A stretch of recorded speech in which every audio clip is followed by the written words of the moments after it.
Today, at IBEC Intelligence, we're going to walk you through the top 5 differences between OHSAS 18001 and the new ISO 45001 standard.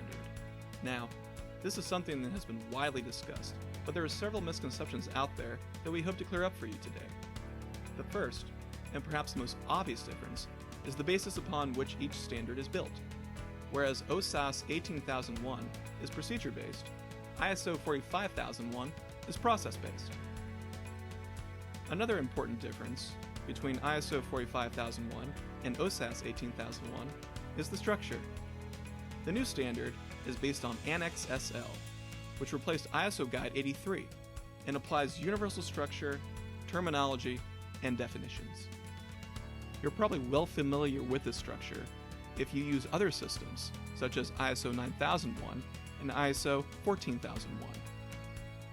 Through using the same structure, multiple management systems are easier to implement in a more streamlined and efficient way.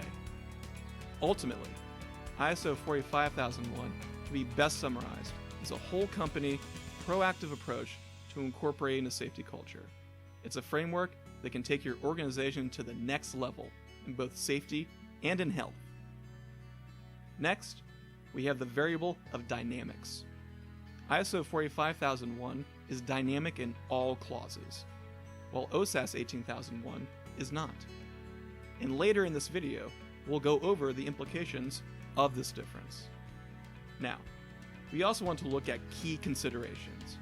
While ISO 45001 considers both risk and opportunities, OHSAS 18001 deals exclusively with risk. Perhaps the largest difference is that of interested parties. ISO 45001 includes the views of interested parties, while OHSAS 18001 does not. Now, when we say interested party, we mean a person or organization that can affect or be affected by a decision or activity. And it's important to note that this constitutes one of the most common terms and core definitions for the ISO management system standards provided by Annex Sl of the Consolidated ISO Supplement in Part 1 of the ISO IEC directives. Also, in ISO 45001, management commitment is central to the standard's effectiveness and integration.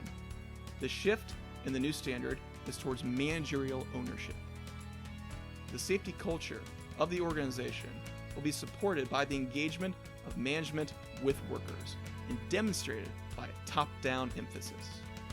Instead of providing oversight of the program, management should act as true safety leaders. Now, workers also have broader participation in the new standard, with employees working alongside management to implement the Safety Management System, or SMS. Employees should be provided with training and education in order to identify risks and help the company create a successful safety program. Internal audits and risk assessment results should be openly shared with workers and allow for employee input. According to ISO 45001, the responsibility of safety management belongs to everyone in the organization. We hope you found this helpful. If you have any questions, visit ibeci.com to schedule a consultation.